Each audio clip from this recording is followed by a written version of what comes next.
All right. Okay, meeting is called to order at 6:30. We're going to call it 30 and a half. All right. It's August the 7th. Let's see, it's roll call. We've got Larry, Carol, Jerry, Janet, Tom, myself, Mike. We got 100%. Wow, that's good. So we will say the Pledge of Allegiance.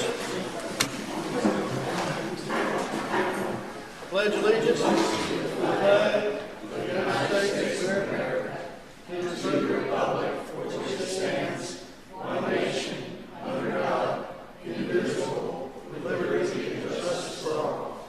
Thank you.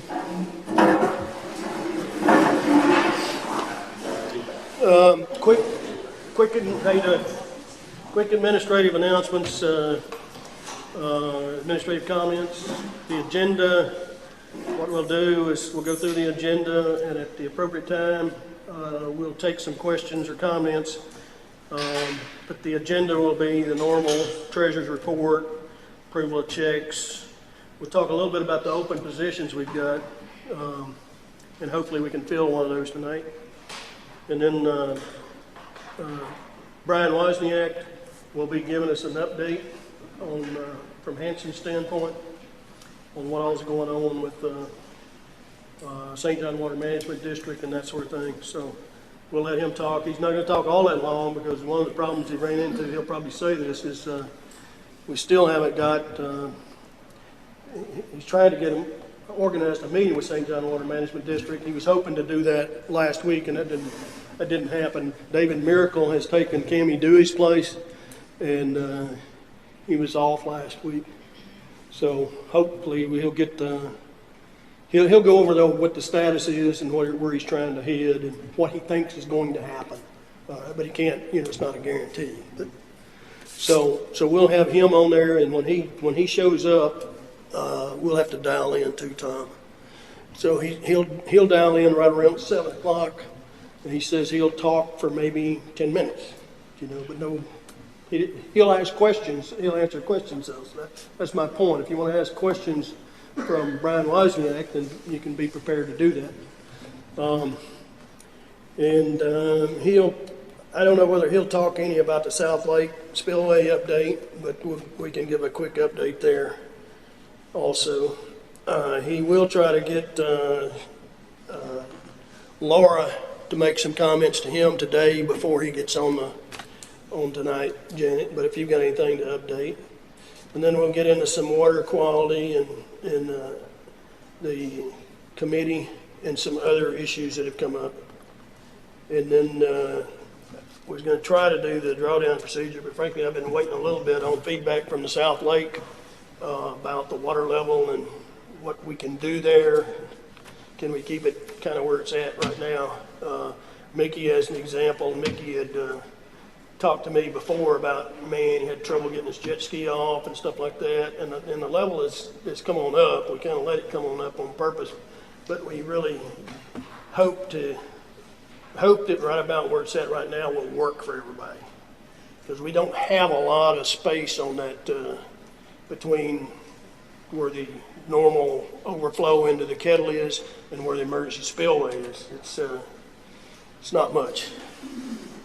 So we'll still have to work on that EAP and that sort of thing. So that's the things we'll talk about. So if you want to get yourself ready, Brian Wozniak, I was going to let him off since he hadn't been able to meet with St. John Water, since we hadn't been able to meet with St. John Water Management District yet. But he said no. He said it's been a long time since I've talked to the board, and I think I need to give you. I'm the one that needs to give you an update, not you. So, fine. But I wasn't going to twist his arm. So that's where we're at, and I guess the first thing we need to do is approval of last month's meeting minutes. I had that reversed, didn't I? Okay.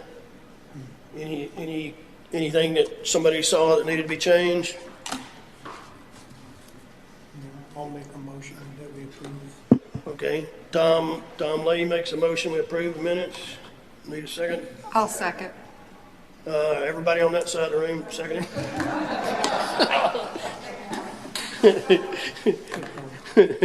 We'll start with Jerry. Jerry doesn't say much. We're gonna see if we can't figure out how to get him to talk a lot more. All right, so Jerry seconded it. Diane, are you volunteering? I guess you got it. We appreciate that. Maybe this will be the last time you have to do that. Maybe. Okay, so then treasurer's report. Janet, I tried to do this thing again. I've been trying my best to figure out how to dump this stuff on you. I'll go through it first, but the balance in the checking account, that's our general account, on the 31st was $2,709.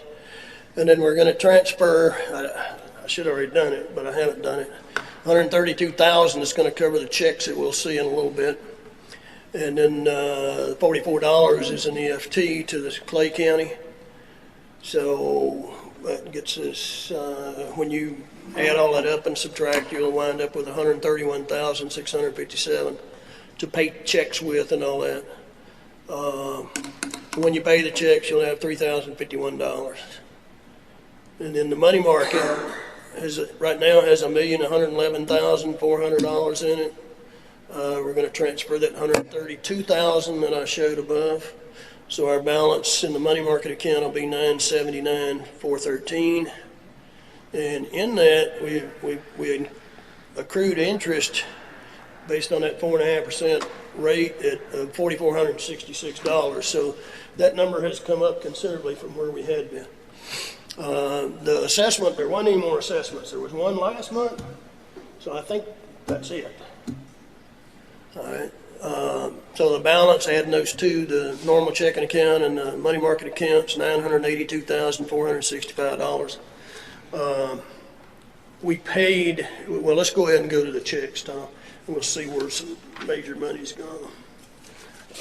Checks, Cobb and Gonzalez, and I went ahead and put that based on your note to make it where we don't do the $2,000 when we are out of sync on the invoices, but that should be the right number, $5,066.35. Forest Groundworks, we had two invoices in that month. Am I right there, Tom? Mm-hmm. Okay, $46.88. It's normally $23.44, but that's per mowing. It's per mowing. Yeah. Do it bi-weekly. Yeah, and then Lee's valve and pump repair, $5,200. And then Ray Dominy, the Biz Smart Web, the web guy. We may owe him money, but I couldn't find an invoice, so I wasn't going to make one up. So we may owe him money, but we didn't pay him anything. Hanson Professional Services was $31,786.75. Most of that was tied to the dam rehabilitation work. However, there was some charges where we had them assist us in the South Dam evaluation and repair, and that sort of thing. Then Thompson Contracting Group, they finished up, I forgot the actual date, the 25th, 26th, somewhere along in there. It was a Monday when they poured concrete, and so that put it just over 2 months. We gave it a few days for dry out, and then opened the lake back up. So the lake was down for just a few days over 2 months. So Thompson's final payment was $84,872.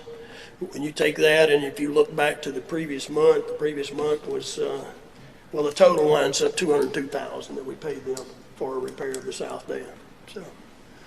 So there's where, when you look at balances and you say, gee, I thought we'd stay over $1 million, that South Dam repair is what cost us. I put 2 question marks down there only because I didn't know when I was putting this together at 4:30 today.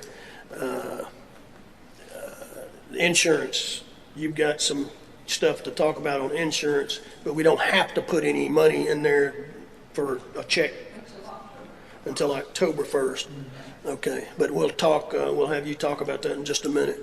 And then the taxes, we owe taxes to the government for payroll for Shirley.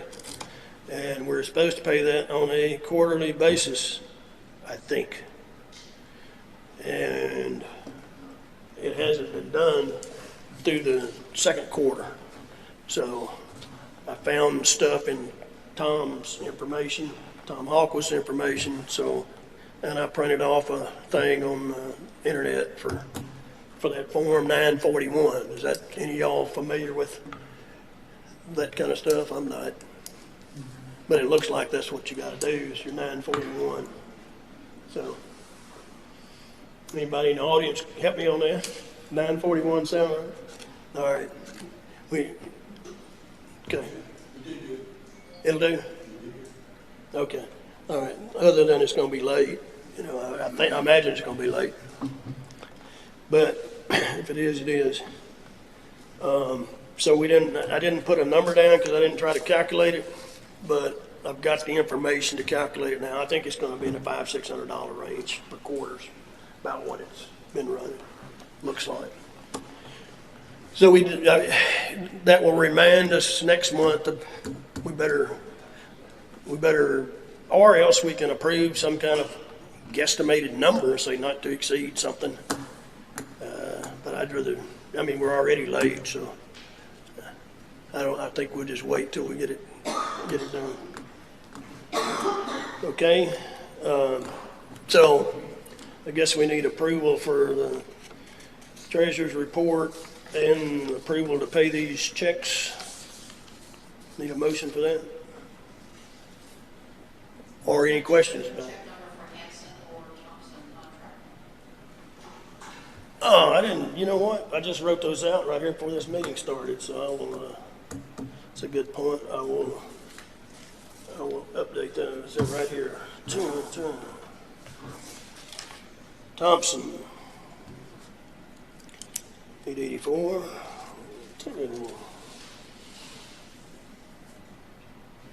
I bet the other one's going to be 883. Maybe not. Where is it? Yeah, Hanson, 883. Okay. Thanks for pointing that out. I wouldn't. I'm not doing real well on this. My Excel spreadsheet looks good though, doesn't it?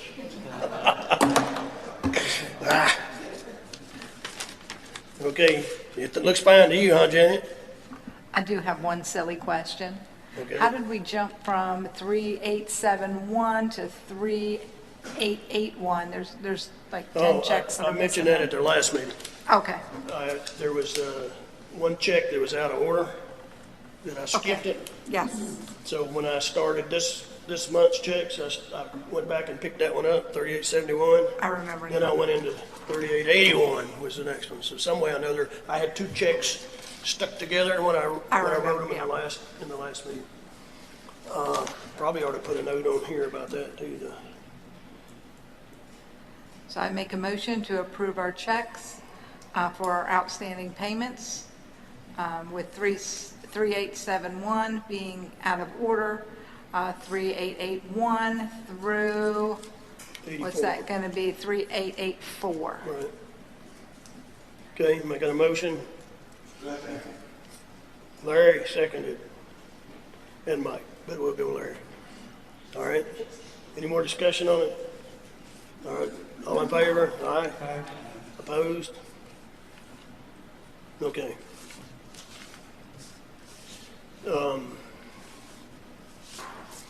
Two.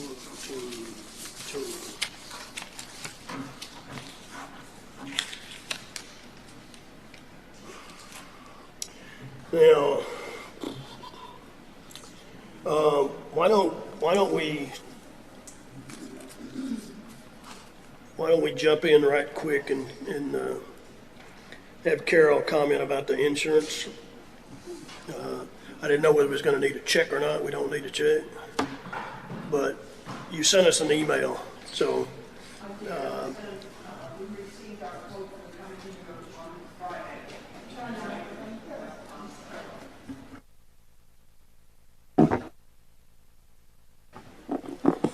Thank you. I received our quote on Friday of last week and sent it out this morning. Didn't pick it up over the weekend. I apologize for that.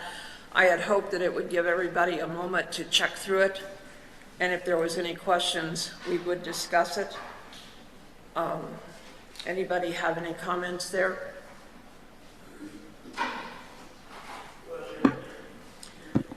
Okay. I'm sorry, your summary kind of said that, as best I read it, was that it was the same coverage and all as last year. Right. So, We are represented by Brown & Brown through an entity called Preferred. It's a group of companies, if you will, property and casualty, employee benefits, and so on. And so it's not just one company, it's multiple companies all pulling together to do municipalities. And they've been in business since 1992. They have $5 million in written premium, and they have a very low loss ratio. So our premiums this year, instead of taking the huge nosedive that so many have taken, our increase was only a couple $1,000s, which is nothing small, but still better than what we have been seeing come through on personal lines. The way it's presented this year, each coverage had the exclusions that applied. I like that way of doing it because in the insurance world, if it's not excluded, generally it's thought to be included. So it gives you an easy way to reference back as to what our coverages really exclude, what we're not covered for. As you know, we don't have property, but we do have a lot of liability. We have directors and officers. We have cyber liability, and we have work comp. The total premium this year will run $13,547. Last year it was just under that by $2,000. It will renew in October, and on October the 1st. And if there's any questions, let me know. But if you haven't looked at what I sent by email, please do so, because it's very clear as to what the coverages are and the exclusions are. So you're referring then to this bottom portion of your email? Yes. That details these items here. I just included the whole thing so everybody could take a look at it. Because right now it would take way too much time of tonight to go through each and everything. There's a link or an attachment to that email. There should be. Right Here it is. and we need a approval to go ahead with this sometime. I'd like to make a motion that we accept their quote and let me advise them of that tomorrow so that we can get our renewal out timely on October.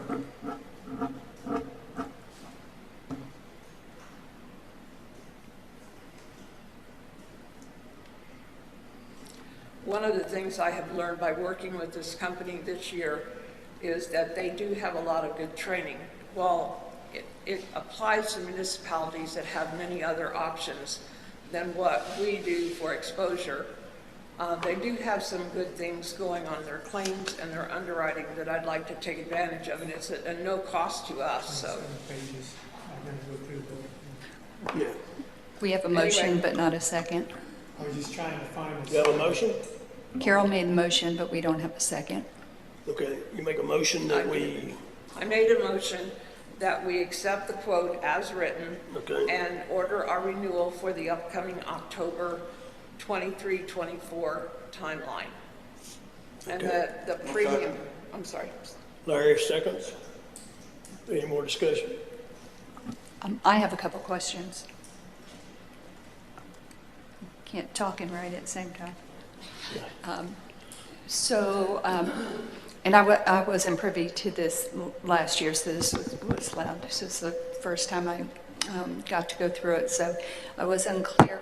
Shit's loud. I was unclear on, there was a section talking about insuring automobiles, and then there seemed to be a rider at the end that says we're not accepting that, so No, we're we not are paying accept- for. No, you didn't read it right. It's the underinsured motorist, that sort of thing is the exclusion. we have symbols 8 and 9 and 5. I saw those. And so it really is, you know, very little exposure there for us, and we excluded it last year. Because the only time we have, for instance, if Alton took a trip, or Tom took a trip, or Jan took a trip, or our future secretary took a trip, they'll drive their own cars. So it's hired and non-owned. So that's symbols 8 and 9.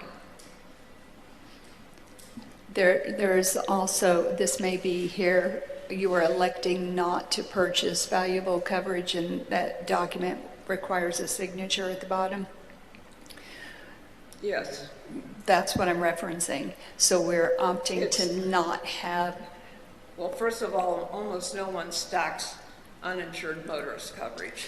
well, I don't understand why we're insuring vehicles to begin with. You don't have a choice because you have people being sent out to do tasks on behalf of our organization. A Who are all secretary- insured. That doesn't matter.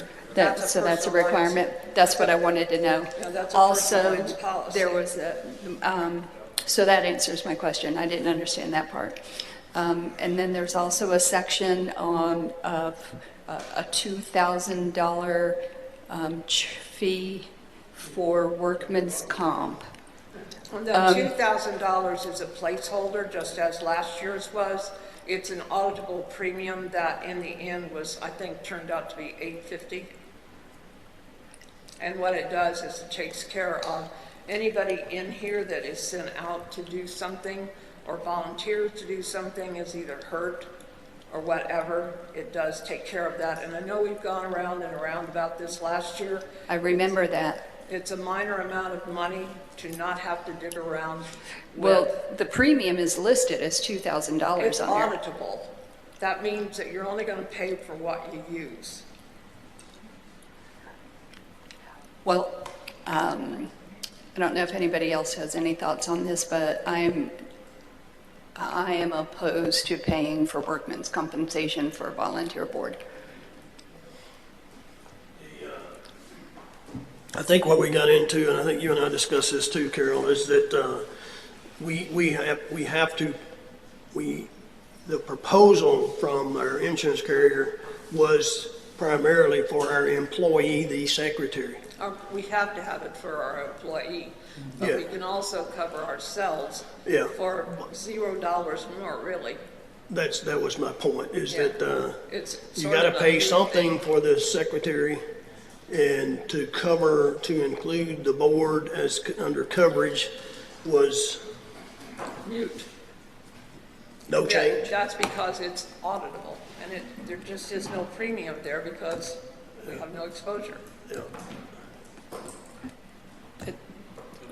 But there is a premium listed in these documents. And it will always be listed at that. That's a minimum premium they can add, they can list. So it's auditable. I understand what you're saying, but to say it's not there is Okay, it's there. kind of, it is there. It's there. And, We pay it and we get it back. if we're talking about having it for our one part-time employee, last year, it looked like the employee earned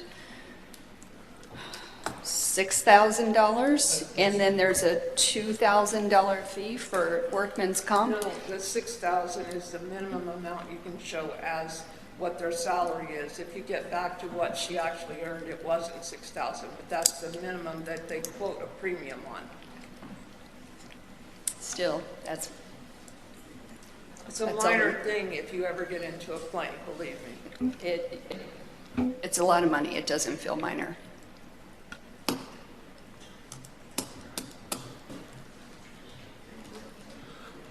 So, any more discussion?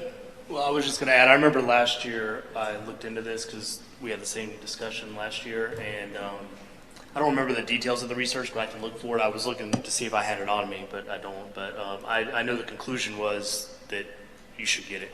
Yeah, right. The actual legal details, I can't remember, but I can look into that and forward it back out to the board again. What would happen if I got injured tonight doing something for this group? My Medicare would pay for it, and then they would subrogate back against Right. us. Right. So that is why it's important. And if that cut was a minor thing, no big deal, but what if it wasn't? I was in the audience last year when this, and the year before when this became a big discussion, and remember the conversations about we're all volunteers. If we get hurt walking in our neighborhood, we have insurance. We all have insurance. And that insisting that we won't be covered by our insurance company if I'm walking across the grassy dam, I think was a ridiculous argument. No, you will be covered by your own insurance. Then they will subrogate, which means come back against us. That's where our coverage comes to play, and we would pay back your insurance carrier.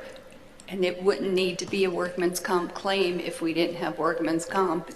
You use your own insurance. They would still subrogate against us.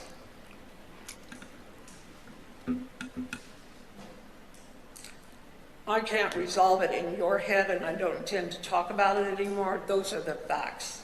And I think that you just need to either vote it up or vote it down. Well, we're into a discussion phase. We've got a motion and a second. So we're going to get to a vote here in a minute when we finish discussion. Anybody else on the board have a comment? Just a quick question. Is there any particular page here that I can refer to so we all know what Diane is talking about? Not really. It's The just section work- with the work breakdown comp where the page. premiums are. The section that has the breakdown with the premiums. Up here somewhere? Because there's 27 pages here. I haven't. Right. I think it's 24, page 24. It shows, it's on the premium page. And it's not a particular number, but just keep on rolling. It's right there soon. No, it must be back. I don't want to It's- make everybody dizzy, but I was just hoping to find it. What page number does that show? It doesn't have a page number. Okay. On the It's Word doc, it premium does. recapitulation page. If you scroll up on your document up to about 24, 23, 22, There's 23, 22. Here we go. There it is. So we have general liability, public. So you're concerned The 2,000 right there. about the workman's comp? yes, sir. And again, that's a placeholder, not the audited premium. Do we know what we paid last year? I believe when you and I looked at it, it was about $850 in the end. I think it was too. So your point is that we don't pay the 2,000. No, we don't. So it's not 2,000, it's something less than that. Okay? It's similar to general liability in the same And sense. if you've got the secretary, then you're going to be paying that amount of money. That's right. So you're getting something for nothing, basically, if you look at it that way. And just to clarify timing on this thing, Hans wasn't on our board when we had the big debates about workman's comp and all that stuff, where I remember those meetings specifically too. And that was not, Mr. Flowers was still the attorney at that time. I think Hans got in on it on the end because we went through a whole thing last year of contacting our own insurance companies and then finally getting the final word was, yes, your insurance company would pay, meaning mine, Yeah. but then I would subrogate back against this. Yep. So, All those figures add up to that 13,080, 13,547 so you basically are paying 2,000. for it, yes, until it's audited, just like the general liability It's very close. comes in at 4498. But in the end, let's say I have all of the certificates of insurance, then they're not going to charge a fee against us for someone working without coverage. So they may reduce that amount. through an audit if they ever decide to audit us on that. It's just a code that has a premium attached to it. And then as the year rolls on, you either basically need that premium, or I work hard to keep our certificates covered so that we don't get charged for somebody's insurance that wasn't covered. If I didn't do that, then that premium showing on this particular page would go up. It's just a normal part of insurance. They're saying if we cover you for that, then you're going to pay a premium. Any more discussion? Okay, we got a motion, we got a second. We'll put it to a vote. All in favor? Aye. Aye. All opposed? Aye. So it carries. Thank you. Okay. It is 7 o'clock, so it's time for us to call in with Brian. You know how to do that? Yeah, you got it? I hope so. Join, yeah.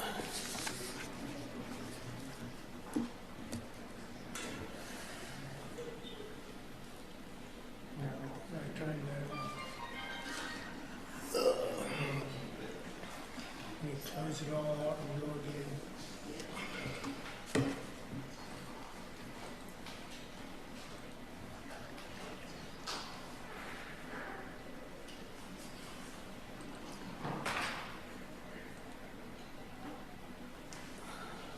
Your camera's turned off.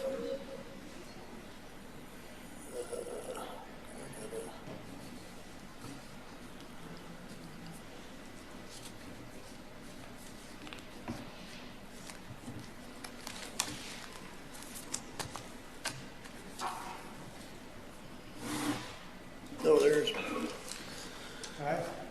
Here is Brian. We can see you, but I don't think we've got a camera where you can see us. We did that on purpose. No, we didn't do it on purpose. Can you hear us? For, can you hear all right? How about, nope. Might put your phone, or put your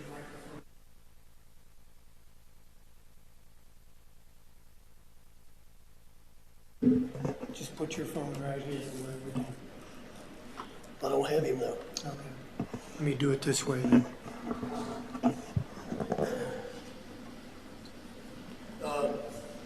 Go ahead. Try it again, Brian. See what the hearing's like. Okay, do you hear me now? Okay, that worked. We appreciate that.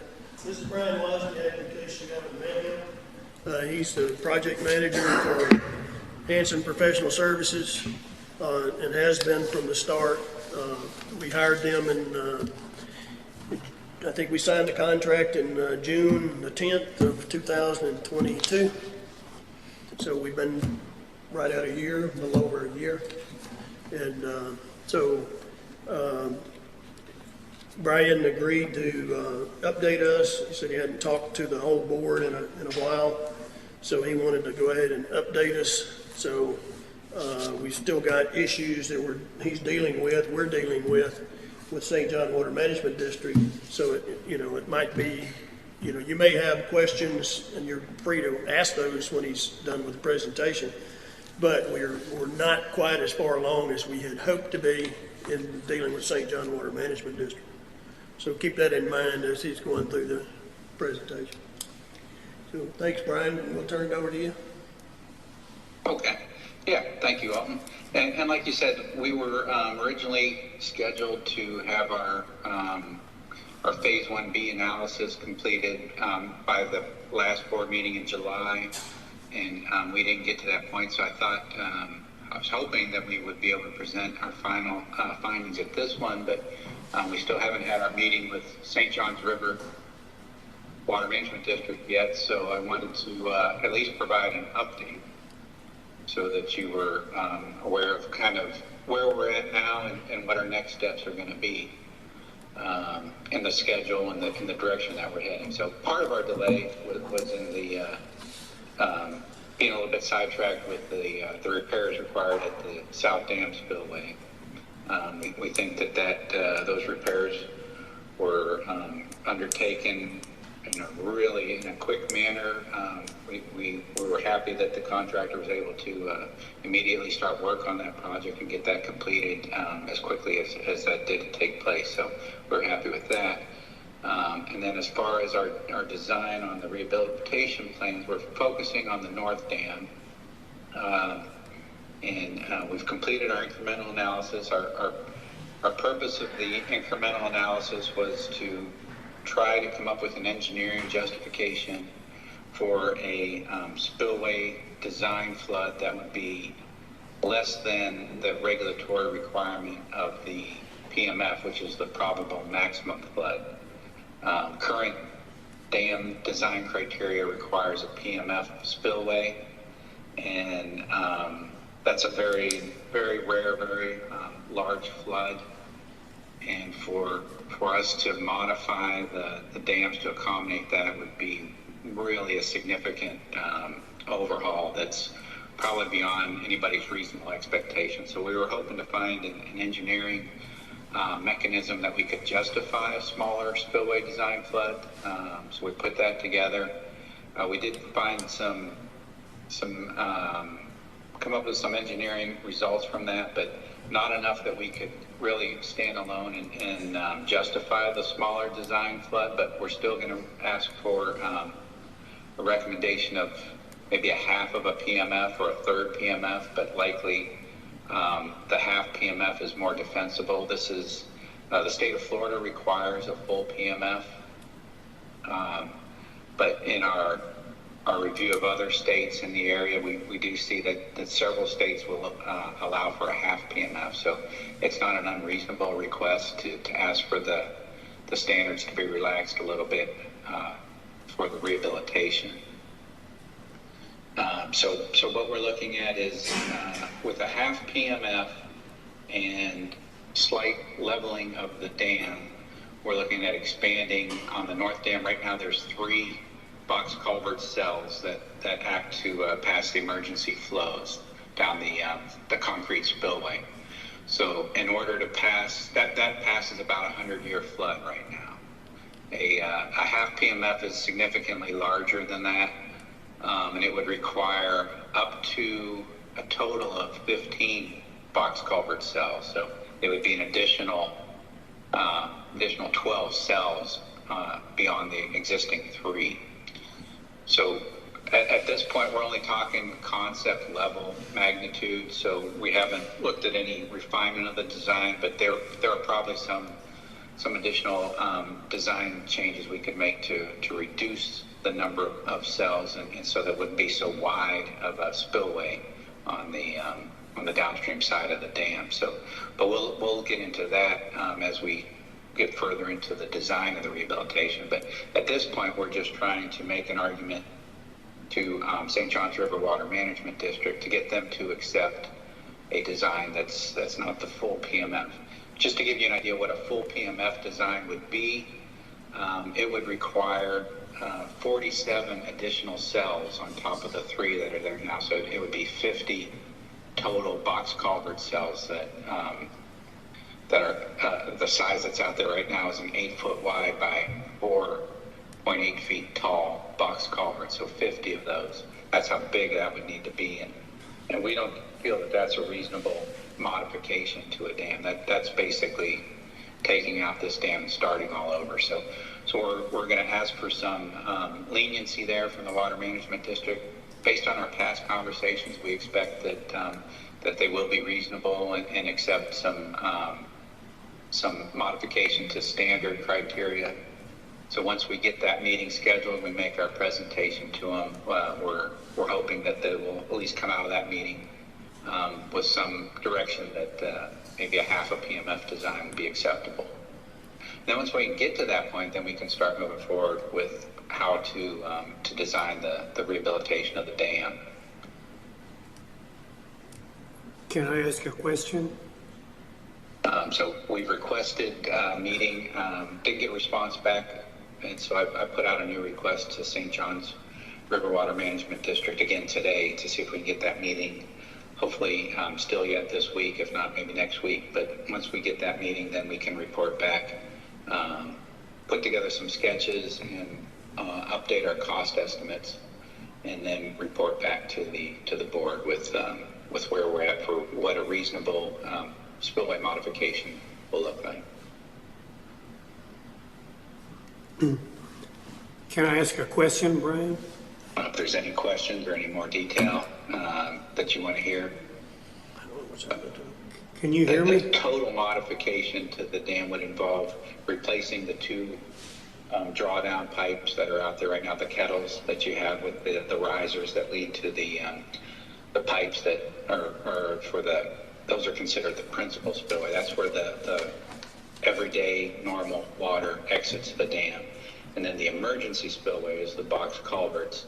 And that's really what is required for dam safety to prevent the dam from overtopping. So those box cells, that's what's critical to the design. But we would replace the pipes as well because they have structural deficiencies and have been known to have some leakage in those as well as some deterioration of the prior repairs. And we would also be looking to remove all the trees that are on the dam embankment. As I said earlier, level off the top of the dam. We've identified the high point in the dam to be at elevation 30.3 and the low point to be at elevation 28.7. So we would look to level the entire dam off at the high point at 30.3. So in some places there would be no raising of the top of the dam, but in other places it would be a little over a foot and a half of raise to get that leveled off.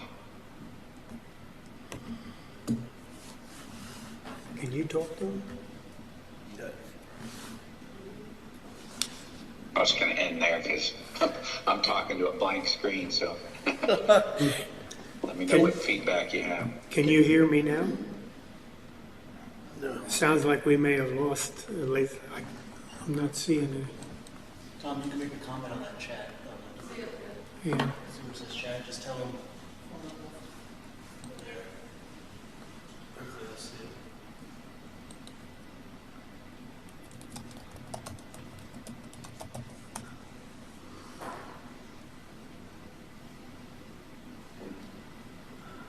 No, I did not hear you guys. Yeah. So, let me fiddle with this for a minute, because I'm not on mute. Okay, now I do. Oh, okay. Can you hear me now? Yep. Okay. So the PMF or the spillway design, can that be intermingled with the kettle design? Can larger valves in the kettle or the primary spillways reduce this number we would need for the emergency spillway? The pipes can definitely be enlarged with larger valves, but the size of the pipes that are out there now are about a 30-inch pipe on each one of those, and your cells for your box culverts are 8 feet by almost 5 feet tall. So you can just tell by the scale of things that we're not talking apples to apples there. The pipes are much smaller. We could increase them, probably to a 4-foot diameter or maybe even a 5-foot diameter pipe, but still at most, if you had 2 of those, you would be only talking about the capacity of 1 box culvert cell. Mm-hmm. Understood. So there's a little bit of play there, but nothing substantial.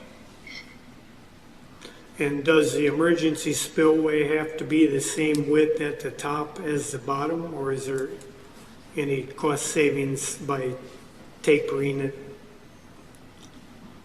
towards the bottom? I'm not following by top and bottom. Do you mean down the concrete chute? Yeah. To the river? Towards the foot of the dam, yeah. Yeah, that can be adjusted as it goes down.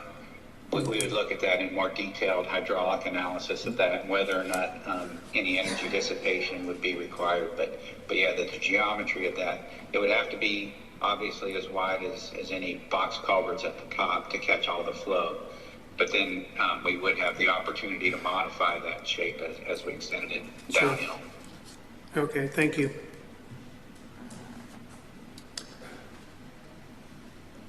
I'm looking around, anybody got questions for Brian? You might have to come up here. Come Tim. up here. Just ask you, how much footage do we own on the dam?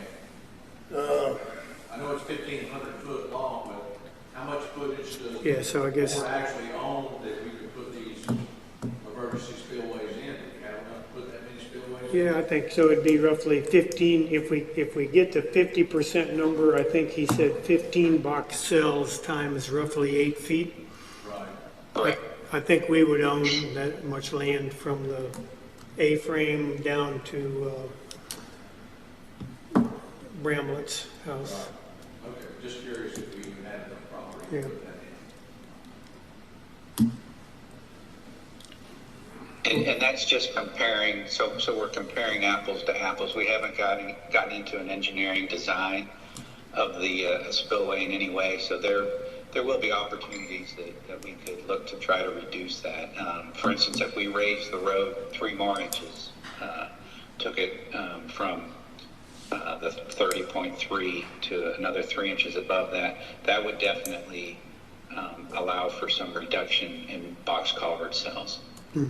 So there's some variations that we can play with. We don't want to raise the road too much, because that starts to impact the original design of the dam embankment, which was designed for a certain level of water impoundment. So if we significantly alter that, then we could be adjusting the structural integrity of the dam embankment with putting significantly more water against it. Okay. So has the Water Management District ever approved it at half PMF? Question is, has the Water Management District or St. John's Water, have they ever approved a 50% PMF or smaller than 100% PMF? I don't know specifically if they have or not. In our conversations with them, they gave the indication that they would be open to a reasonable presentation of a spillway design flood. They noted that their regulations were the full PMF, but they did not say that they wouldn't listen to any other argument for smaller cells. So I expect that based on our past conversations, they will be reasonable and listen to the approach. I think anybody that looked at a modification going from 3 box cells to 50 box cells would recognize that that's not a reasonable rehabilitation project. Yeah, so the three cell design we have now was sufficient for the 100-year numbers in the past. Correct. Gotcha. Okay. And these dams were built prior to the creation of St. Johns River Water Management District and the Florida DEP. So the regulations just were not established at the time that the dams were constructed. They predate the regulations. I think, this is Alton, I think that the research has shown, and we've had some discussions even before Hanson with St. John Water Management District, and they have been seemingly cooperative on doing something less than full PMP. And as a matter of fact, if you look at the South Dam is permitted by St. John Water Management District, and it was permitted at less than full PMP. So I think that one thing that's happened recently is Cammie Dewey was a big player in the St. John Water Management District, and she retired. But Everett Fry, who was kind of her right-hand man, is still employed with St. John River Water Management District. He has been here when Hanson was here doing their first walk around looking at the dams and all the facilities and all. So he's still there, and he's, I think, a supporter of something less than full PMP, PMF.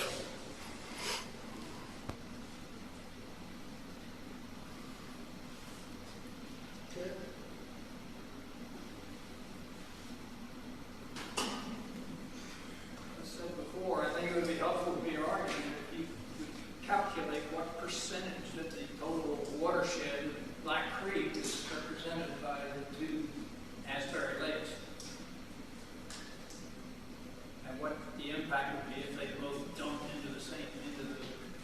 Creek in a 30-minute period, how big would the tidal wave be? So if I paraphrase this gentleman's question right, he's asking the percentage of water that Black Creek moves versus the percentage of water coming from a Lake Asbury event. Does that tie into this design?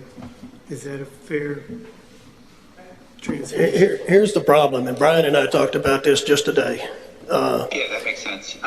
What we look at when, and there was an emergency action plan developed, the state of Florida Dam Safety Office had that completed in 2021.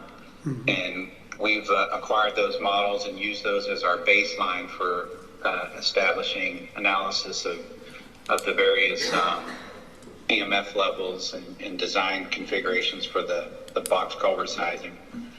And what we look at is some reasonable level of flooding on Black Creek at the time that there would be a heavy rainfall event isolated to the Lake Asbury area that would potentially overtop the dam and cause a failure.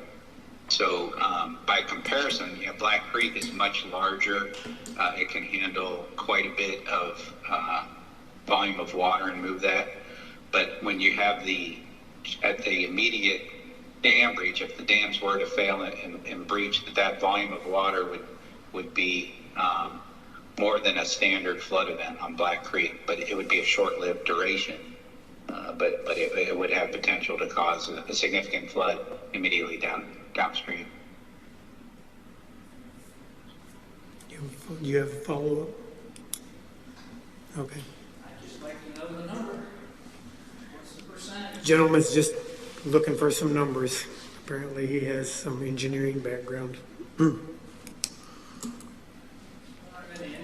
one thing that we haven't done that I think I'll make a note to look at that would help answer that, I think, is if we could demonstrate if you had a dam failure on the North Dam, and we can model the flooding extents downstream, how wide everything would be flooded on Black Creek, and then we could overlay that in comparison to that we have a 100-year floodplain map and a 500-year floodplain map on Black Creek.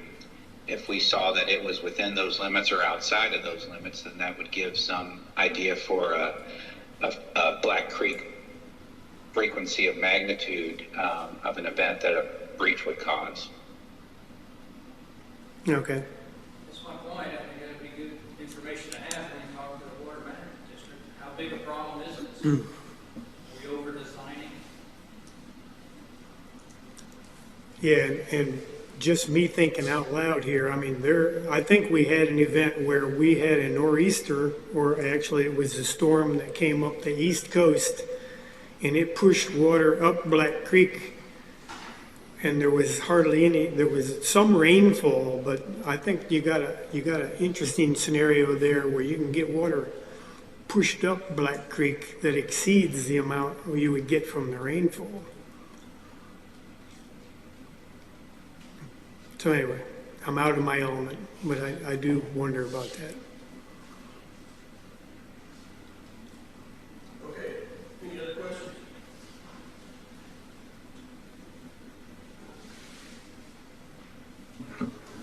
Okay, you can tell Brian we appreciate it, and he's welcome to stick around for the next 2 hours, or... I'll just throw out one more topic, because I'm sorry, I can't please. see you guys. I wasn't sure where to pause and stop, but one last thing that I haven't gotten to yet is on our grant funding. We are currently working with the Clay County Emergency Manager on putting together an application for FEMA Hazard Mitigation Grant. That application is due by the end of the month. So that's something, we're making progress on that. I don't have a lot of the details to report on that, but I did want to let you know that we're moving forward with that one. And then the main grant that have identified since the beginning is the High Hazard Potential Dam grant that FEMA puts out annually. and we tried to apply for that in 2022. The state would not accept our application. We later found out that they have to administer the dam grant process for that. So that in 2022, they were not set up to administer that.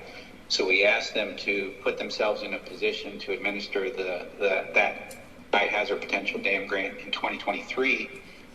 They did attempt to get approval and authorization to administer that, but somewhere along the process, in the Florida budgeting process, that was denied. And so when we went to apply in 2023, it was the same story, that the state was not in a position to administer the grant again. So again, we are working to try to get them to apply and be in a position to administer the grant in 2024, in which case we will apply for that one, because that grant is perfectly suited for this type of project. It's a high hazard potential dam grant. It's specifically allocated money toward dam projects and improvement and reduction of risk associated with those projects. And that would be, this type of work would hit all the boxes in that grant. We just can't apply for it because the state of Florida is not in a position to administer the funding of the grant. So the federal government gives the money to the state, and then the state works with the local client for the project in distributing the funds. But that all has to be monitored and regulated and overseen, and the state's still not in a position to do that yet. Need a congressman. Yeah. Okay, I turned the video on. I don't know if you can see anything. That does help. Yeah, I could get a little bit of feedback. I appreciate that. Thank you. Yeah. Turn it on somebody else. I'm trying to move it around without knocking stuff off the desk. And as far as schedule goes, we hope to get our meeting wrapped up with St. Johns River, get an approved spillway design flood, and then we can put together, we've got all of the survey put together, the new survey and the previous surveys that were done out in the area. We've combined those. We've got drawings of the dam profile, the spillway, the pipes, profiles going through the dam. We're currently working on clearly defining the toe of dam so that we can see how that corresponds with the property and the rights of way along there, so we can identify where the dam is on your property and where it's on somebody else's property, the trees that are up on the dam embankment, all those types of things. We'll get that polished off. We're also going to update the cost estimates based on a revised concept design. Right now, we're geared toward that 15 cell box culvert type level of magnitude. So we would update the cost based off of that, and then get a revised cost estimate with some concept drawings associated with that. And these also will help in the dam application to be attached with those to show the proposed work at a high level, what's being recommended.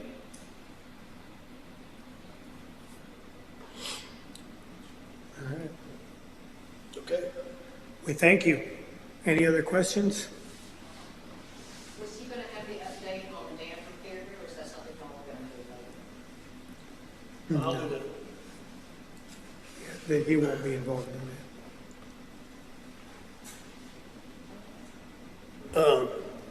Brian, I don't know if you can hear me, but I think that we appreciate the update, and hopefully we'll have a meeting with St. John Water Management District soon and be able to move on with the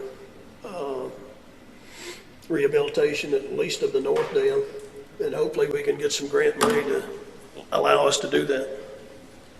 So, thank you very much. All right, thank you. Thank you. Bye-bye. Okay, bye. As far as the update on the South Lake, we had the big rain on the 22nd and 23rd of May, and then we had Hanson. And I think this is a very good accolade for them, or whatever the right word may be. But when I called them, they had Justin Dewey, who lives in the Jacksonville area. They had him here within 2 hours of the time I talked to Brian Wozniak. So they responded very quickly. And they basically looked at what information they had, plus information from St. John Water Management District, plus the physical looking at it and talking about it. And they actually talked to the guys that supplied the articulating block and the design of the articulating block that was used on the South Lake Spillway in 2013, and talked to him about what his ideas were, sent him pictures, all that sort of thing. Talked to him about a contractor too, and he's the one that recommended Thompson. So all these things just kind of fell into place, and I think we were very fortunate of that. To get a contractor to do that kind of work on a shorter notice as they responded was just quite remarkable, really. And so could the work have been done faster? Maybe a little faster, but you got to remember that was primarily manual labor. I mean, you cut cables and pull the block out, and then you tried to figure out what was going on. And one of the major things that was not known by looking at it was there was a spot, if you had roughly 20 yards of sand into the lake over the bulkhead, and there's two, they look like a sidewalk, but they're not. They're sloped a little bit, but they're about 3 foot wide. The one closest to the lake, when you got into, that's where the major washout was. About probably 6 foot down, there was spring water coming up. So one of the things they did to correct that was put another drain in. I actually called Tim Lee because I was confused myself with what all was going on. I said, Tim, that darn one of them toe drains is covered up and messed up. There's a little bit of water coming out. He said, there ain't one there. Well, that's what that wound up being, was there was another source of water about 6 foot down from the surface that was doing some of that damage. So they were able to fix that. They obviously had to fix it, or you wouldn't have been able to compact the dirt and then put the gravel back in, and then the cloth, and then I forget what they call that grid on the top. I guess they called it a grid, didn't they?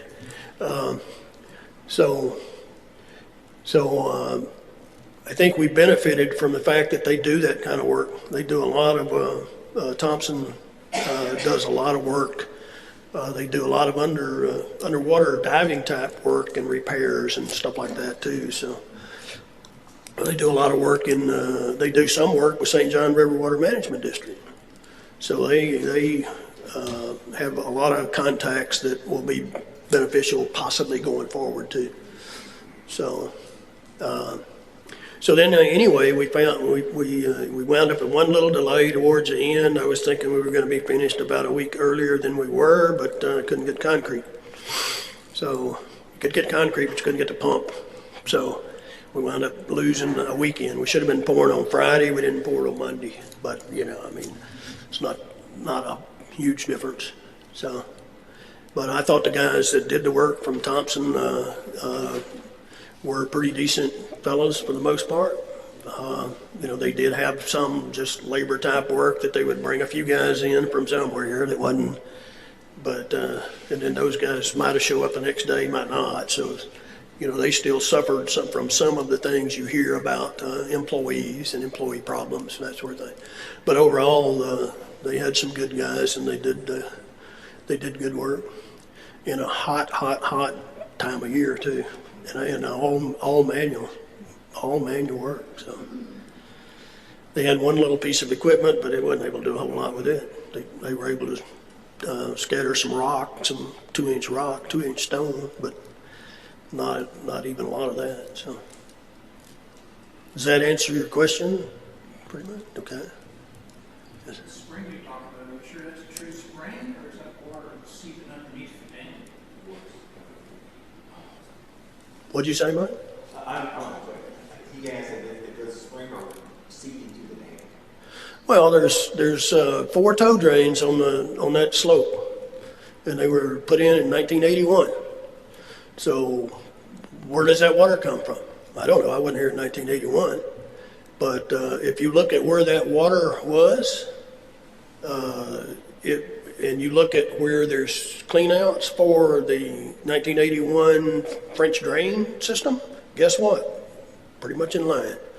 So I don't know whether it's seepage through the dam or whether it's spring, but the water, if you looked at it and you said, well, why do you think it's, why would you think that it springs? Because, it's just sitting there bubbling up, for one. Two, when you routed it through a 4-inch pipe, it flowed at a constant rate. Didn't go up and down, it flowed at a constant rate, and if you stick your hand under it, it's pretty cold. So, Just throw it out there, all the years I've been coming to these meetings, we've been concerned about overtime on the dams, so we've never talked about the possibility of the dams washing out from underneath. Maybe Hanson should take a look at that. well, they're looking at all of that. I don't want to go where I was just about thinking of going, so I'm not going to go there. But Hanson I'll say it this way. Hanson is a very professional organization that has done a lot of dam and reservoir work. They have a subcontractor to them called Bergman. There's a guy named Ken Avery that's probably 65 years old. He has done a tremendous amount of reservoir and dam related and canals and that sort of thing work. So these guys have expertise and have resources beyond themselves to call on. So I think that all of those things that you're talking about, even the stuff like, he didn't give you a percentage like your question was. He didn't answer your question directly. But they've looked at all of what happens if the South Dam fails. Then the way it's set up right now, guess what? The North Dam's going to fail. Now you got those 2 failures going into Black Creek, all right? That's a different situation than if just the North fails. So all of that stuff was done in this inundation studies in the past, and they've reviewed all of that data. They reviewed all the data that was done back to as far as 87 when Law Engineering made a proposal that, guess what? It was very similar to what Hanson is looking at. Very similar. So that kind of, in a way, makes you feel a little bit of confidence that Hanson is doing it. Now, you can say, well, why didn't we do it back then? Well, shoot, probably didn't have the money to do it back then. We still don't have the money yet to do what's going to be needed unless we get some grants and or bank loans and stuff like that, which we'll do. That was the other thing that Hanson proposed, and we didn't ask them to propose it. They proposed Kimley Horn be involved with us on securing grants and financing opportunities. So they proposed that to us. We didn't put it in our spec per se, this is what we want you to include. But let's face it, they know that we are a municipal service business district with limited funds. And if they're going to do $8 million, $10 million, I don't know what the project's going to wind up being, then they're going to want to get paid for it, right? So they're not necessarily doing it out of the goodness of their heart totally. They're looking at it from, they've got to cover their own basis from a business standpoint too.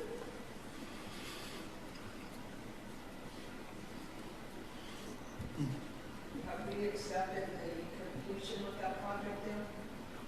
On the South Dam? No, we paying, but I said, have we accepted it as complete? Yeah, and here is a sticky point. It's not a sticky point. Here's a fact. That's a better word, isn't it? The fact is, Hanson got involved with us and helped us along the way. So we took their expertise and their comments, but that was advice to us, Lambsted Board, all right? But they were rehabbing what was there. So they didn't redesign and aren't going to accept any responsibility from a design standpoint, because they're not the engineer of record on that spillway. Do we know how the maintenance year that way? Because I understand that particular way of building a dam still requires maintenance to keep it dirty. I don't, I guess, boy, y'all are trying to get me to boo-boo. No, I'm talking to myself, Carol. I'm not talking to you. I'm saying I have some opinions about that, and everybody has opinions. But let me just say it this way. I talked to a guy that I have a tremendous amount of respect for. Tremendous amount of respect for. And it's not with Hanson. He's not with Bergman. But he's in that kind of business. And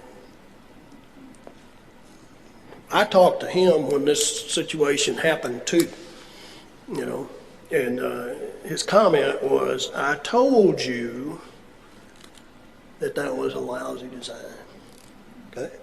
So when you say, what can you do? Let me tell you one of the things we're gonna do in this drawdown procedure that we deal with the valves and all this kind of stuff, is we need to keep that lake, we were running that lake at 44.4 feet.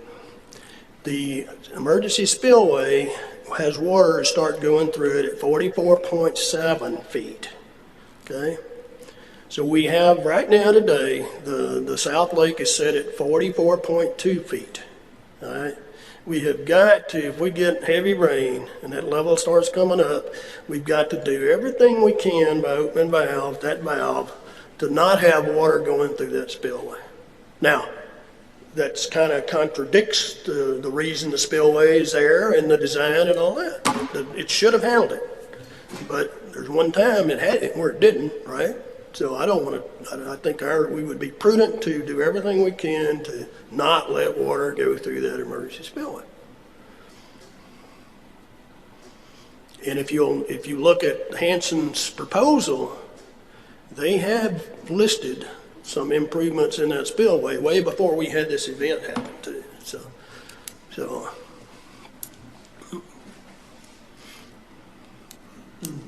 okay. But yeah, I think we've implicitly accepted their work.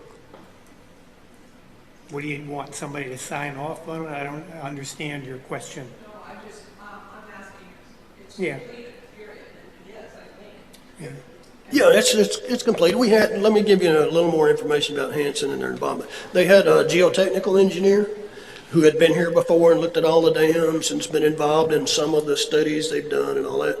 He came here about 3 times, and at critical times when the tear out was taking place and when the reinstallation was taking place. And Justin Dewey, the guy that lives here in the Jacksonville area, he came several times too. And he came after we says, okay, it's finished. And he came to look at it and point out a few things, he pointed out a few little things, but nothing major. But to say, are they going to rubber stamp it and say this thing's going to last forever or for 5 years or 10 years? No, that wasn't their function. They're not the engineer of record on that. So, okay. Where are we at in the schedule then? We just talked about South Lake, Hanson update, grants update. Is there any other questions? Was there one here, or did you give me one a while ago? Somebody did. I don't know what happened to it. But here it is. Yeah. Okay, that's the weed deal, Steve. Is that right? Okay, so we'll talk about that one later on in the agenda. Is there anything else on the Hanson update related stuff? I think that Hanson, Brian would tell you the same thing. He kind of did in a way.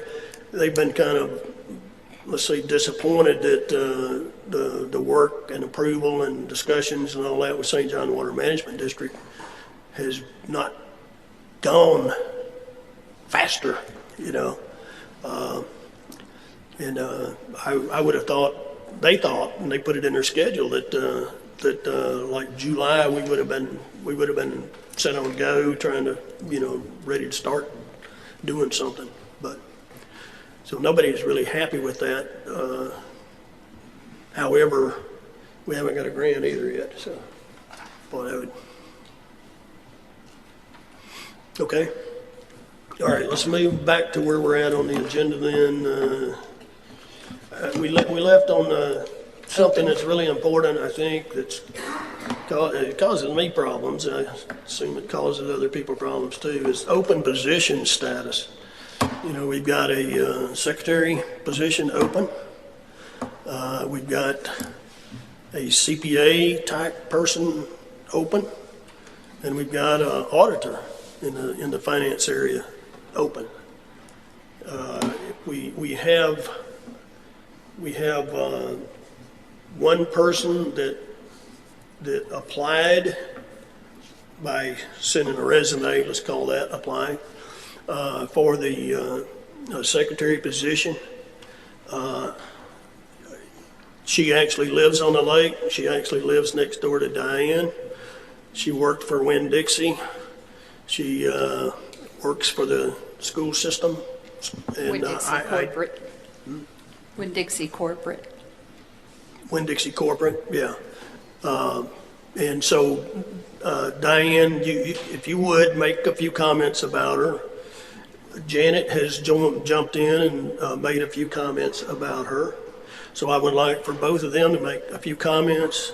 I have talked to her 3 times, answering questions and just asking for information. And I have, she sent me the resume. I sent it to all of the board people. I've got very few comments back. So obviously where we're headed is I would like to see if we can bring this thing to a conclusion. So, but that does not mean that you can't ask questions to clarify more about her background and all that. But Diane, if you'll comment on her, you know her and have known her for some period of time. Janet, you've dealt with her and you have some really strong opinions too. So if y'all would do that, I would appreciate it.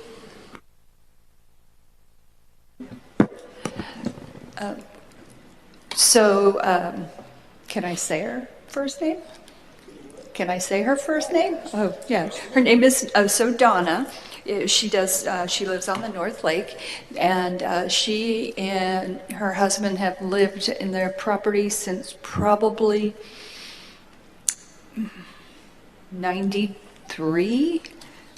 For quite a while, raised her daughter here. Her daughter is now, and her family is now living out here at the lake. Donna has a strong background in administrative, secretarial duties and activities. She was an administrative secretary for Winn-Dixie corporate for many, many years. And Winn-Dixie, you all probably remember, went through a bankruptcy, and a lot of jobs were lost during that bankruptcy, and so that affected her. She is a district level secretary now and for the Clay County School District. She'll be retiring in a couple of years from that job, but she loves the lake. She loves our neighbors, and she's got a really strong background in all things technical. I've worked with her professionally. She knows her way around spreadsheets and video presentations and emails and agendas and keeping meetings running and keeping people on task and keeping people working efficiently. She may get our meetings running faster. And what say you, Janet? Well, I've worked with Donna for 9 years professionally, so I think I know her very well. I've seen her move through several different secretarial/administrative jobs at Clay County District Schools. She is exceptionally organized. She's very much a team player. She has kept me straight. She is great with reminding. Her technical skills are top notch. She can keep meetings running. She keeps meticulous notes. She tracks data. She tracks data. Can I say that enough? She tracks data. Very responsive, very responsive. If you call or email Donna, you're getting a call or an email back probably within 2 hours. She is that good. And that doesn't happen in Clay County Schools. You might wait 2 or 3 days for somebody to get back to you. So she's outstanding. Very personal lady, very personable. We couldn't ask for a better person, in my opinion.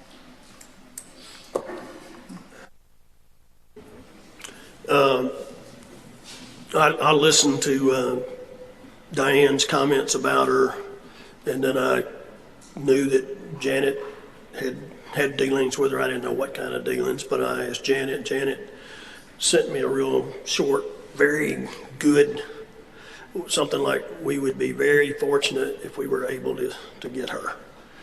And I talked to her for roughly an hour, had her send me her resume, and then I talked to her for roughly an hour reviewing her resume. And then I talked to her again Saturday to say, okay, we're going to talk about you on Monday, assuming you still are interested. And she was just happy as she could be and excited and all of that sort of thing. So my comments on her were very positive. So the rest of the board, I sent the resume to you guys. Any other comments or questions about it? I did specifically ask her, since I've been doing my Excel spreadsheets on all that stuff, about her Excel and Microsoft Word capabilities, and I think she's got us covered there. So. Absolutely. Yeah, comment. Yeah, I read her resume. I've read many resumes in my history of work, and I see no red flags or orange flags at all. I think she would be a good player.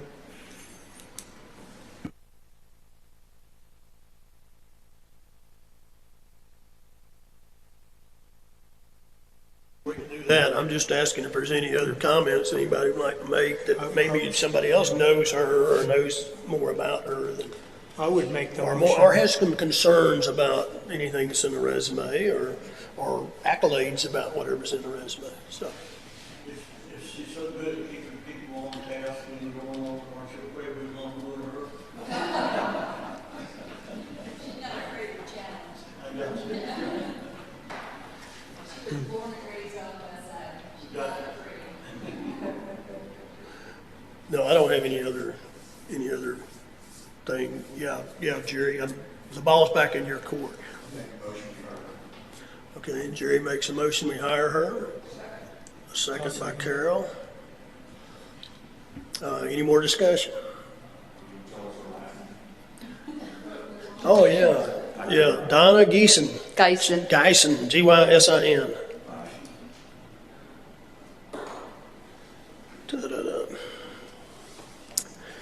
And is there any more discussion or questions? Okay, we're to the vote. All in favor? Aye. Aye. All opposed? Okay.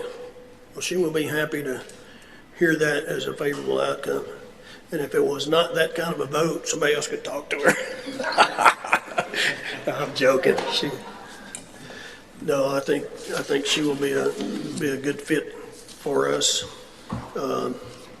And like Diane said, she has lived on the lake, the North Lake, for a long time. I think she was there before 93. But, because I remember, well, I lived there in 87. Her husband lived there first before they got married. He Yeah. was there, okay. Yeah. Because he had some fast little boat. I remember that. Okay, well, that's good. We've got in the, whatever you call it, the thing about jobs and job responsibilities and background checks and all that kind of stuff. About background checks, she's gone through a bunch of background checks in the job she's in. I don't know that we need to do that, but if somebody thinks we do, they should say so. Dex? Did you ask about Yeah, that? there was a couple of things that our job posting said that the board had the discretion of doing or not doing, so. Well, anyone who works for the K-12 in the state of Florida has to pass a level 2 background screening through the FBI and maintain clear fingerprints. As a matter of fact, she said she just did a fingerprinting thing within the last few weeks. So, okay. All right. So, who would like to talk to her and say, "Hey, congratulations, we've." Diane, you started the ball rolling. Why don't you talk with her? That would probably be good. That way, if she's thought about other things that might be concerning to her, then she can bounce it off of you, and we can hit it off before it becomes any kind of issue. So that would be good. And then we've got to fill out a little bit of paperwork. I don't know exactly what all that hiring criteria is and all that. You gotta fill out some paperwork. You got a W-2 form, and I'm not positive what all that is, but some way we'll figure that out. Okay? Do we have any inquiries on the CPA part? Well, let's talk about that. We haven't got any. We haven't got any on a CPA standpoint. We're not to the we've exceeded the deadline, and we haven't reached the deadline on the auditor, but we haven't got any there either. Is that right, Hans? Yeah, for Tom Halquist's replacement, that was published in, I think, late June or mid-June, and the deadline was the end of July, and we didn't get any submissions. I forwarded it out to some CPA firms that I'm familiar with, and didn't really get any responses either way. Just thank you, we'll look into it. But I thought we'd get some submissions, but we didn't get any. And that was for the internal CPA role, and then we just recently published in July the ad for the external auditor, Mary Ann Madgers role, and the deadline for that is the end of August. I think it may be August 28th, something like that. So I don't know, fingers crossed on that, but nothing's come through yet, but I typically don't get anything before the deadline this far in advance. So, but I know, Tom, you said you might know some people. Yeah, I spoke to a friend of a friend, and he directed me to Ennis Pullum Associates. He said they do government audits, and they're in Jacksonville. So I didn't want to go off and. Well, at this point, the request for qualifications has been published. We had a deadline, nobody submitted, so at this point in time, we can forward it on to anybody that may be interested, and maybe they'll submit something. I can call them and just say, hey, because I don't know who reads the Clay Today. I don't know how far the coverage goes for that little paper or where. Right, and some of the CPA firms I sent it to weren't necessarily in Clay County. I think one was based out of St. John's, a couple in Duval. But yeah, it only got published in Clay County. So, we have several options. You could have me publish it in the equivalent kind of newspaper in Duval County, which is the Daily Record, or in St. Johns County. Or if you know of, if anybody, we could just forward it to them. Well, I'll just follow this other name. The second name is the Ford firm, and they also do state audits. So I'll call them and loop you in as needed. See what happens. Yeah, if you want to send an email to them and CC me, or you can just send Sure. me the information and I can do that, then I'll follow up with them. And whatever questions they have, I'll do my best to answer. What was the first one you mentioned? It's Ennis-Pelham Associates. And I got his name from a guy named Kevin Alge. And then another name is Ford, F-O-R-D-E firm. And they also do government audits. And my CPA is not interested, so that's where this all started, so. Yeah, I mean, to your point, who knows how many people, read the Clay Today ads. The firms I sent it to, I don't necessarily know exactly what kind of work they do. So I sent it out to maybe 5, 6 different, other CPAs that I know. One or two actually responded back and said they didn't do government work. Others just said, okay, thank you, we'll look into it. So that's another hurdle is, great. First you got to get it in front of CPA firms, but then they also got to do government work. So if, any that we know of or that you know of, I mean, we can just reach out to them now at this point. I mean, we published the RFQ so that the public anyone interested could apply. And, that's come and gone. So at this point in time. Yeah, it's not my wheelhouse. I did speak to one other outfit called Neville Wiano, and they're like, yeah, we'll do HOAs, but we won't do special districts, and I don't understand the difference. That was one that I left it at that. Yeah, that was actually one that I sent to. Okay. Yeah. In our requirements of the CPA, did we ask that they be at every one of our meetings, or is that negotiable? It's negotiable. Yeah, that language got changed to, I think as needed, as needed. I have one that I've dealt with for nearly 20 years that possibly would be interested, but does not want to be at every one of our meetings. I don't see why they would need to be here. I don't see, but that's what we always had. So Yeah. the question is, do we really need it? I don't see why we did, but that was the. Yeah, that might have been when you were out of town, one of the meetings you missed, but we had that discussion and it was decided that we don't need to have someone at every meeting. Good. So that language was changed in the ad before it was published to just say as requested, I think. I must have been absent. All right, thank you. Do we have a way to advertise anywhere else? Nobody reads newspapers anymore.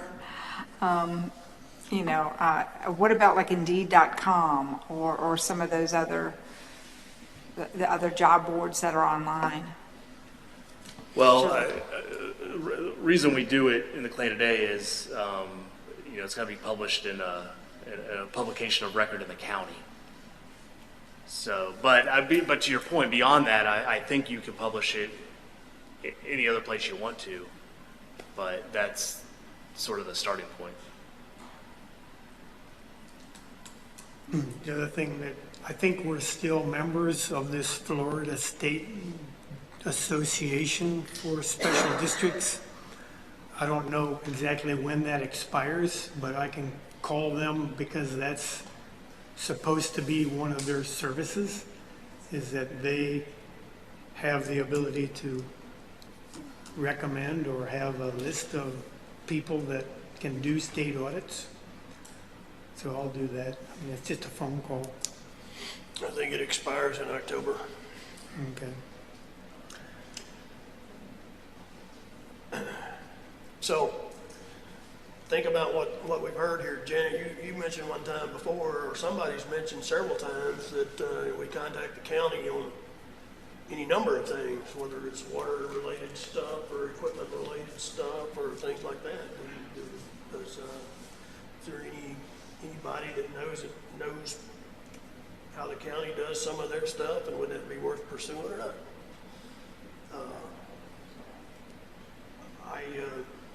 So,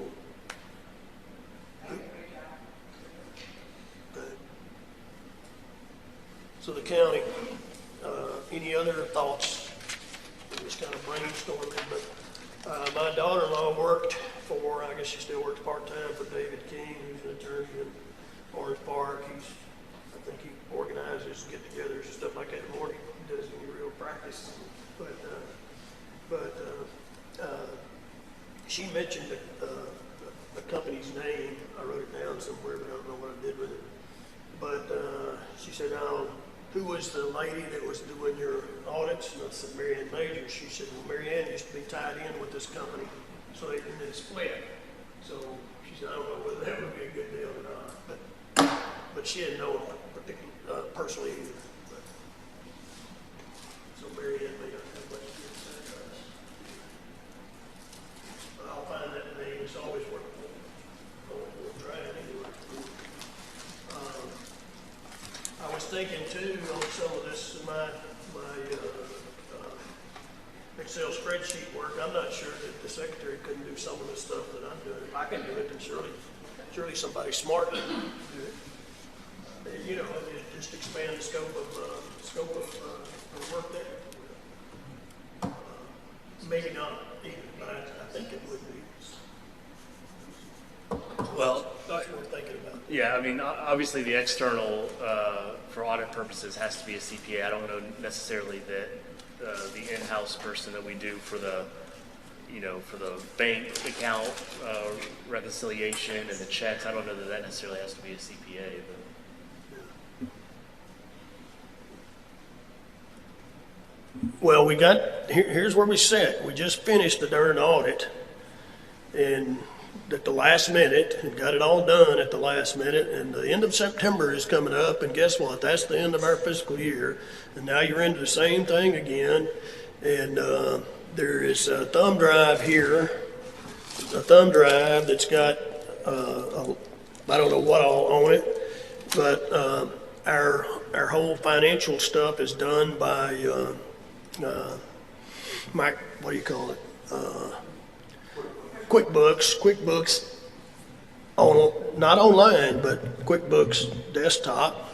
And so I've got a password that does me absolutely no good or anybody else any good unless they've got access to the QuickBooks. So somebody, we need somebody that can sort through this stuff and not have to reinvent the wheel on everything we're doing.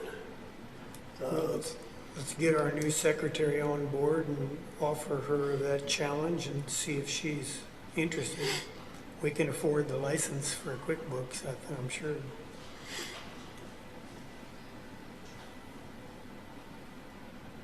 Yeah, I'm not opposed to that.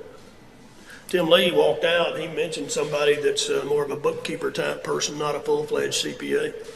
So I don't know that if we need, we might be able to do something like that too, as opposed to a full-fledged CPA for the board. Mary Ann Majors didn't say that when she gave us her departing speech, though. Of course, she was, there might have been a different motive there, I don't know. Okay. Any other recommendations on that? Well, I like your idea about change the ad from a CPA to a bookkeeper. I don't know if that would attract more people. Yeah, I mean, you as a board, you can direct, how you want to proceed any way you want. I mean, you could talk to the new secretary, Donna, if she has any contacts through her previous employment, or if she wants to handle some of this. Like I said, I don't think you necessarily have to have a CPA, just anybody knowledgeable with this. Yeah. Or you can have me republish the ad, tweaking the language, and then also publish it in different counties. Or you can, these other firms that you mentioned, or that Tim Lee may know of a bookkeeper. I mean, any of these paths, any of you individually can reach out to those people and see if they're interested. Sure. All right. It's 8:10. that enough discussion on that? Okay. So now where are we then? We're at water quality. We had a committee formed at the last meeting, so I guess I would leave. If you were here at the last meeting, you know, we now have I called the board, we have Carol, Diane, and Mike, and myself. We have had one meeting, and we're trying to get more proposals as to what it would cost us to eliminate the water hyacinth without going in there and spraying it. I gave Carol one group to get in touch with and was unsuccessful. I told you a lot of them, you call them that other time, and they don't respond to you. So that's, she's got another, beginning another round. Larry, I contacted that second one. You gave me the S&J. You gave me that one in our meeting to contact. Did you get hold of them? Yes. Did they give you an estimate? Say again? Did they give you an estimate? They're going to come up here and look at what we have and then give us a quote. Did they give you a date? I mean, you want me to take, like, I got, that's in Aquatics. They're out of Sebring, Florida, and he came up on Friday. I'm going to take him out Friday evening. We got that electrical storms, you know, but he hung me. He was going to stay on my anyway, so he came Saturday morning. And I took him out, took him over the whole lake. And he also agrees with our thinking that if we were to just go in there and spray everything, you're going to have nothing but muck and have a chance of other invasive species coming in, other grasses, they're going to come right behind it. And the way to do it is to mechanically remove at least 90% of it. Hey Larry, can you turn your microphone on? I can't hear you. All they can hear me.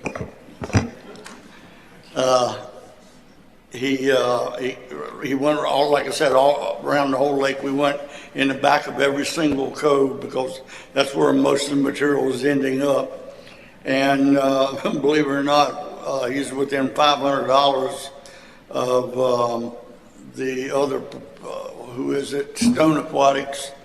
He was $39,350. The $350 is for a permit from St. John's Water to remove the material. He was $39,000, and this is a 15-day quote. He's, like I said, I got, when I was working with Stone, we talked about a 5-day, 10 and 15-day quotes as to how much time it would take to get the material out of here. And after he did his little demo day, he got half of what was in Carol's small slough or cove that was down at the dam on the right. And we dumped half of that on two neighbors' banks that they were going to get rid of. So the way this gentleman also proposed was a 15-day contract of $39,000 if that's the way we go. So we now have two quotes, and Diane you have sending somebody up. Did you give them a contact? Do you want me to take them around when they get here, or? My last communication with him, we've been communicating back and forth, and he's requested some details and information and whatnot. Mm-hmm. And so he said that they're 2 weeks out on booking for quotes, and when he had a date, he was going to check that 2-week window and reach back out to me. And that was this morning. No, this weekend. Yeah. All right. You want to give him my address? I'll take him around when he gets here. So at this time, that's all we have. I'd like to be able to tell the people that we're going to get on it next week if you want to know the truth, because every plant out there is producing another plant every 5 days, and it's going to get worse. But we're having another cleanup day also. There's another volunteer cleanup day, Saturday the 12th. It not sponsored by us, but the same volunteers who did the last one. And there are going to be some folks in the South Lake, so they can nip that in the bud. And then a big push to get down on the finger that goes down to Lake Lark.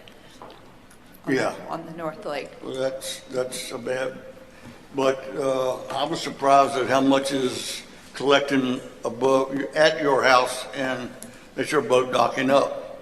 We went back there. It's a mess everywhere, and it's going to remain that way. So, but as far as promising anything, we're not there yet. The committee will come up with a recommendation. That's it. Is that just for the North Lake? Yes. Does the South Lake has it, and it's more like, quick, as like. I know. Yeah, everything's pretty much just the lower lake. They're talking about just the lower lake.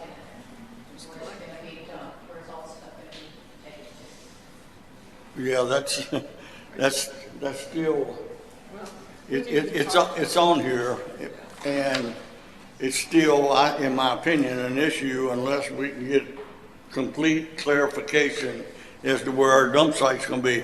And I told these people that I wanted a disposal quote that was $12,000, and that was to remove it on a skid. He's got to provide these skids and take it up to behind the fire department and dump it up there until it dries out. And then he's like Stone Aquatic and everybody else. This stuff is fertilizer. All you have to do is allow it to dry, put it, whatever, truck bed, whatever, spread it on your lawn, mow it, and you got instant fertilizer. I've done it to Carol's place. I've done it to mine. I recall there was a thought of putting it here behind this building and on some land. Where did that wind up? That's what I'm trying to get. I think we have to talk to Gaylord more, because the amount that we know is out there to be pulled in and distributed somewhere is much larger than what any of us had thought originally. He just needs to put it through the board and get us approval so we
Thursday, I put out a note on Facebook saying, hey, let's get some folks together and take care of some of this hyacinth and swamp cabbage or whatever that green. Water hyacinth. Water lettuce. Okay, so those two floating weeds. And we just set a date, 8 o'clock Saturday or 9 o'clock Saturday, meet us here and here. And we had a lot of folks come out. We removed about 15 trailer loads of this weed just by manually picking it up, rakes, nets, hands, and had a good time doing it. It was an exhausting day, but there was only maybe 20 of us and 2 days notice. So we came up with the idea, let's do it again, a little bit broader announcement, and let's include our area and or increase our area. So I want to ask this board if you could put on your website or any means that you have to get the word out. You don't have to say that it's a MSBD sponsored event. Just there's some folks getting together. It's going to be it's next Saturday, the 12th, and let's pick it out. And I've heard that it's starting in the South Lake. Now, back in November, we noticed it in the Aldersgate Finger. And if we did what we did last Saturday in November, we wouldn't be here talking about this right now. We would have nailed it all. And it grows so fast and it's so bad and it scares the heck out of me that it's in your South Lake. And I think we got to get the South Lake people out there and let's get it. And if it's, you need help, let's go. But let's get it before it turns into the problem that you see here. We just got to get a lot of, let's get our kids and grandkids out there, whatever we need to do. But let's start. I love this idea of mechanical harvest that Diane and that we're working on.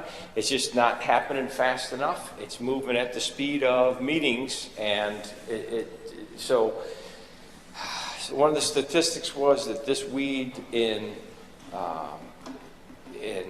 60 days, one clump will turn into 60 clumps. So it's growing exponentially, so we've got to do something. We were able to get the whole North Lake Dam, or most of it, and then your husband Lee went out there by himself and finished that, all the way up to the end, right at the western end of the North Dam. There's still one big pod that I think I want to knock out this Saturday. And then, the Aldersgate Finger, and it'd be nice to get your finger out there on Wesley. And especially if there's a place there we could dump those weeds. So anyhow, I want to get the word out, spread it as much as you can, share my post from Facebook. I'm trying to get the Lola people to put it out there, and I'm trying to get it on the marquee out here. So I believe we have Gayward's permission already to put the debris back here. That's where we've been putting it. And he just asked that we watch out for turtles when we do it and not put it in one huge pile, to spread it out a little bit and make it dry better. So that could be an answer to some of our problems there. But anyways, the sooner we get on it, we might not be able to get it all, but if we could get rid of some of this exponential growth, it would be a huge help. We also have people with like bobcats with grapplers and dump trailers. We've got 2 dump trailers. We've got about 6 by 12 trailers to throw it on. And we've got several people's yards who don't care down by the lake. And then one yard I'm working on, where Toby the turtle is. I know her daughter very well, and I'm going to call her this week and see if I can't get permission to throw it on that grass area on her yard that's down there. She probably won't care. And that's kind of ground zero. That's the worst of it. So we got a lot of people, talk it up. Thanks for letting me address the crowd, and we'll do our best. When the emails go out or whatever, if you can mention if you have this behind your house, can you please let us know so we can put it on their bank, which would help. And if they know that it can dry and turn into fertilizer, then you just mow it. Maybe they'll allow us just to put it on the bank, most of it.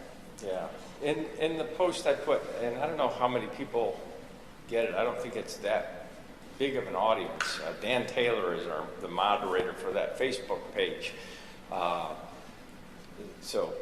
But anyways, I got a decent response from it. I can't remember. It's Lake Lot. I didn't even know the page, but I did say, hey, if you've got it in front of your house, comment below, let us know where it is. Tell us where we can put the debris. Can we use, can we get a trailer down there and bring it up to the road? Can we do it on tarps? Can we just leave it there to dry out, come back in a couple days? And I've not gotten that many responses this time. But they may not know you can spread it as fertilizer. They probably don't. But yeah, and I asked for, put a sign down on your bulkhead, and, comment here and we can, I mean, there's a lot of people. I don't have any in front of my house.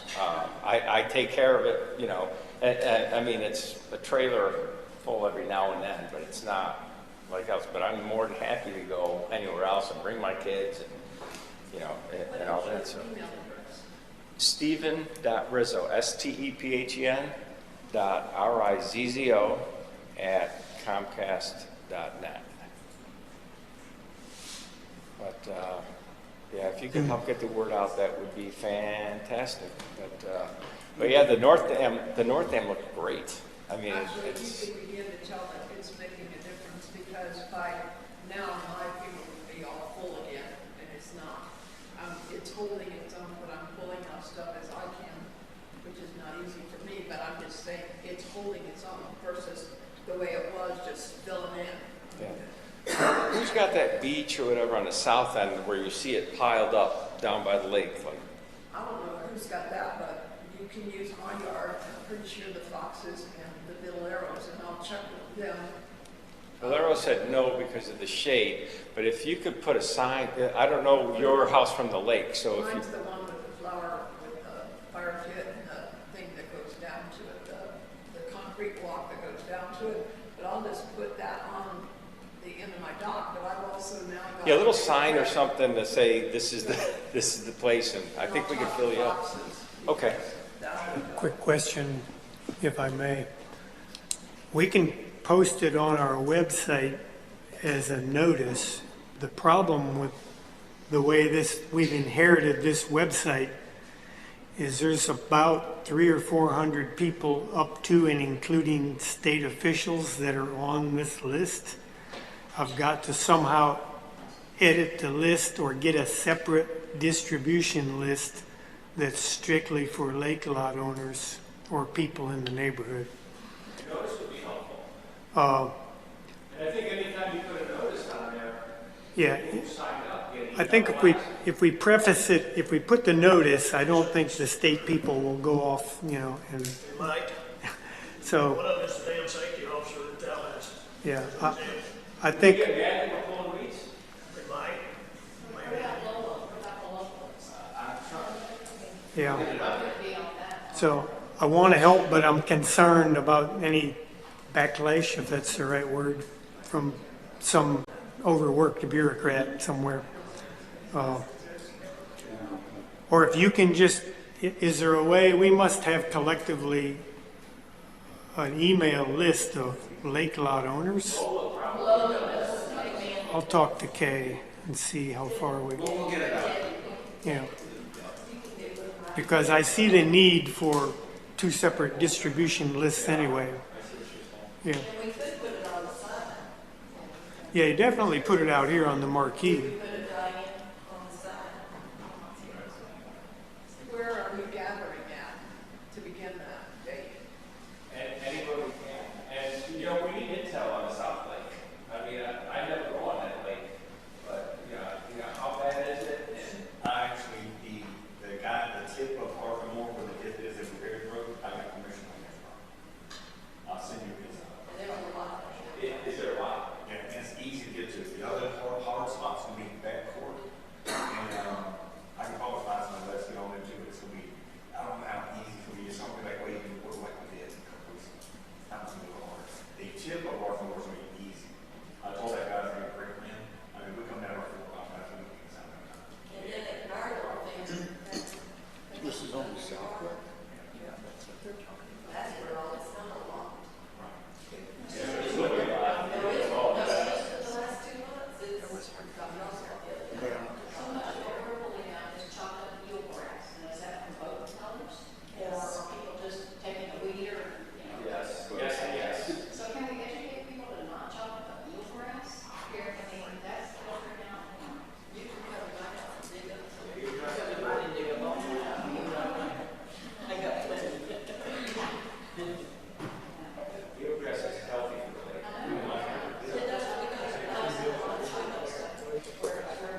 I do have one.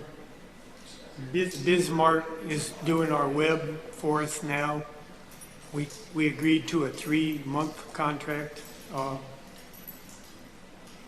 would like to go ahead and make a motion that we go ahead and extend this to 12 months. I think they've done a good, Ray has done a good job.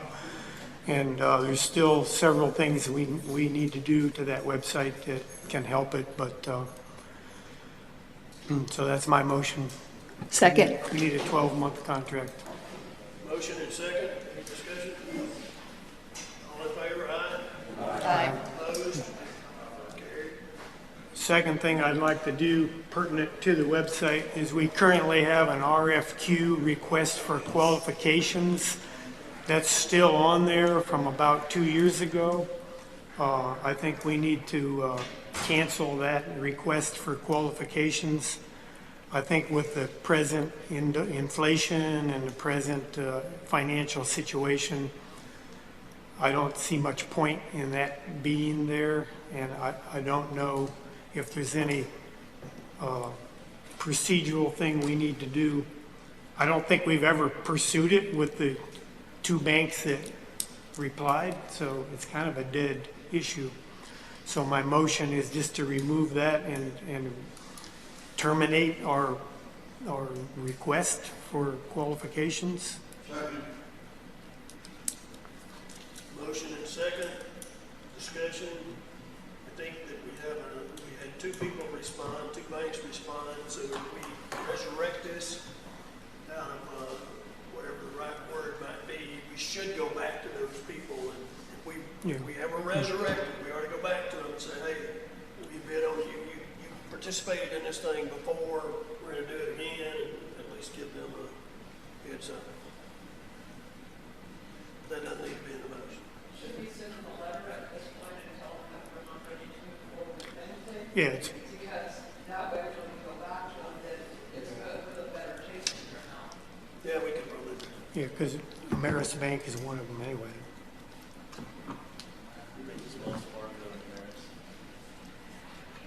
So that's it. Synovus.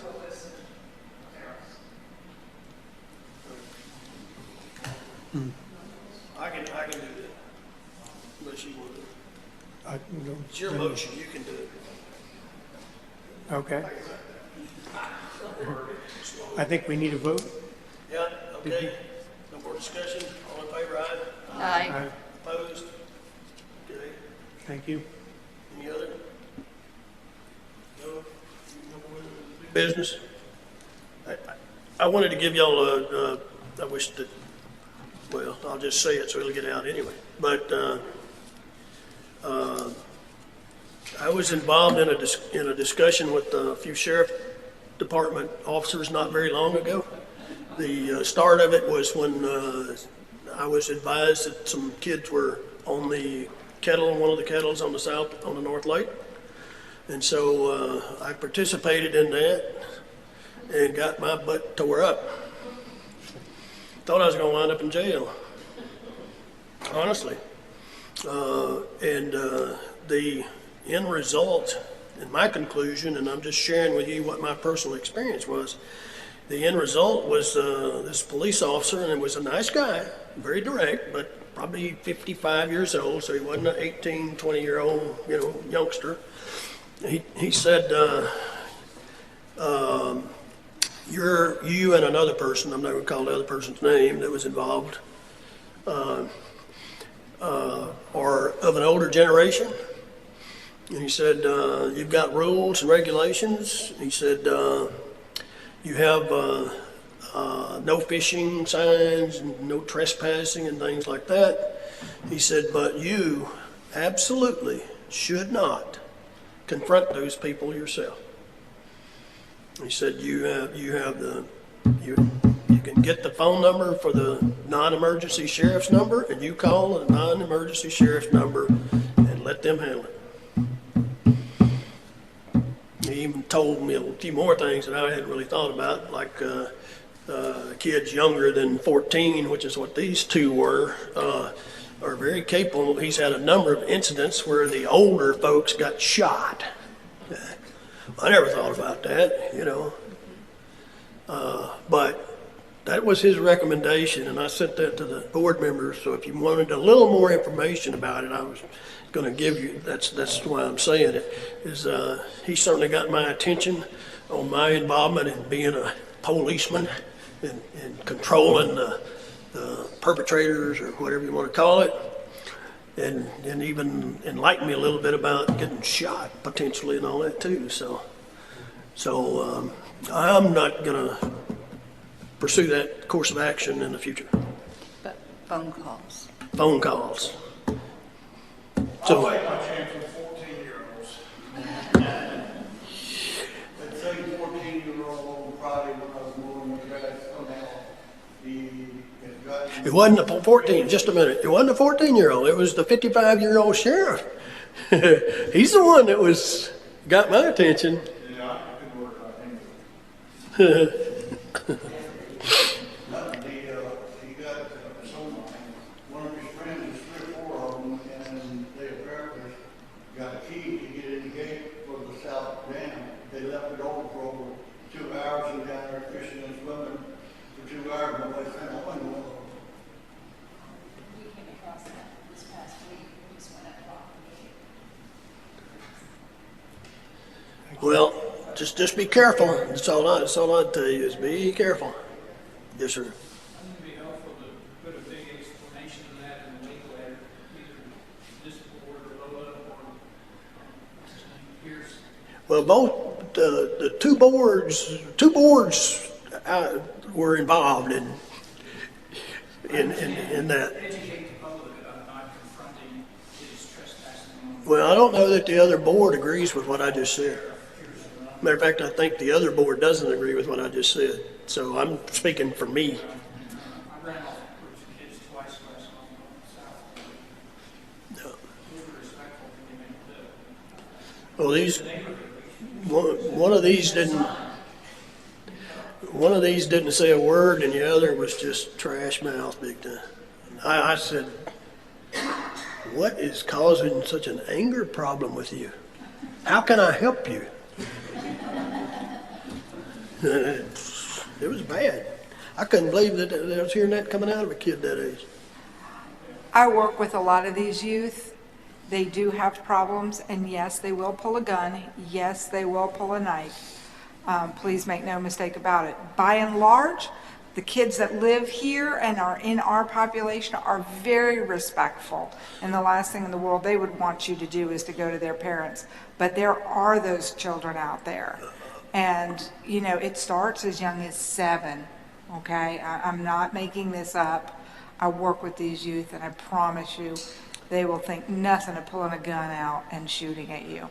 The problem, and I'm glad you said that, Janet, but the problem is not, I experienced enough with that young man that had the terrible language and all that. The problem is his mama.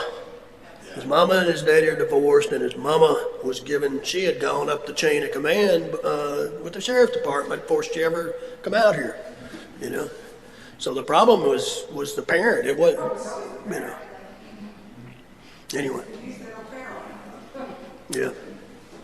But. I get what you're saying, Alton. This field we're out there by the boat ramp on the North Lake. Yeah. And haven't even moved in yet.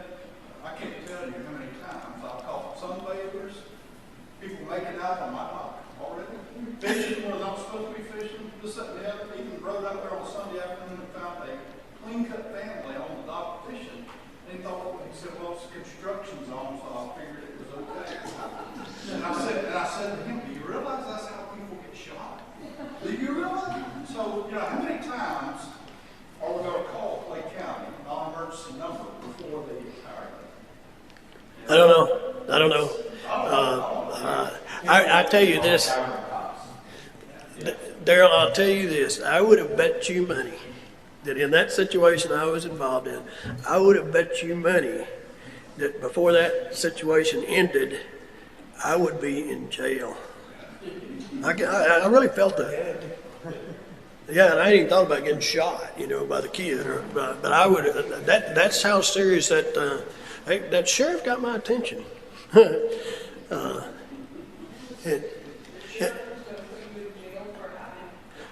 here's what he said when he showed up. He said, him and another one, he said, I came here on the premise that I was investigating people fishing where they weren't supposed to be. And yet I see 2 adults that have confiscated these kids against their will. And that's a big, he didn't use the word confiscated. I can't remember the word he used. He said, that is a bigger problem than anything I've heard about these kids fishing where they ain't supposed to. Huh? I was impeding them. Yeah. And you know, I intentionally parked far enough away that I really wasn't blocking them in. But he said, no, that's not the way they would perceive it.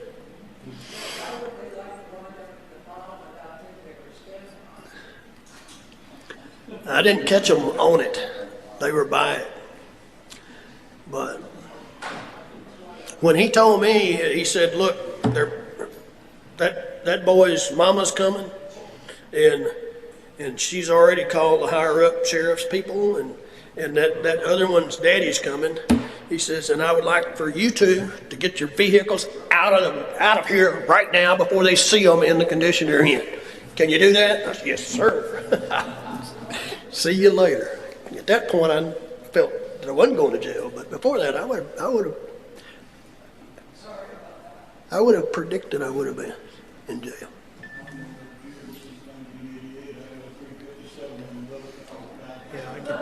I could tell stories.